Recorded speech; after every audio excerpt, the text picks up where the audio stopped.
আইও আপনারা দেখাইলে সারা বছর আমি কমলা খান তাল সংরক্ষণ করে রাখি। সারা বছর সংরক্ষণ করার লাগে টকা পাখনা তাল আমি কিনে আনছি। আর তালটাতে তো গ্রান বার হয়েছে আর কি। একটা তালও 3টা বীজ পাইছি। তালর গ্রানে টিকতে পারতাম না। তাল লোয়ার লাগে কমলা খান একটা দুচইন দরকার।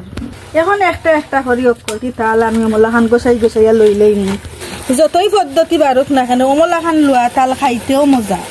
তাল লোয়ার সময় আমি কিন্তু কোনো পানি দিতাম না। পানি দিলে তিতা হয়ে যায়। তাইয়া দেখা তো কমলা খান নিমালিশ করে তাল লইছি। এখন পাতলা কাপড় বিছাই দিলাম।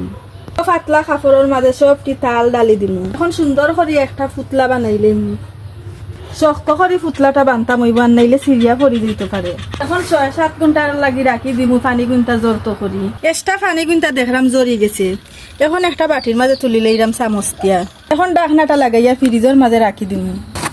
কমলা খান করে রাখলে 12 মাস তাল খাওয়া যাইব।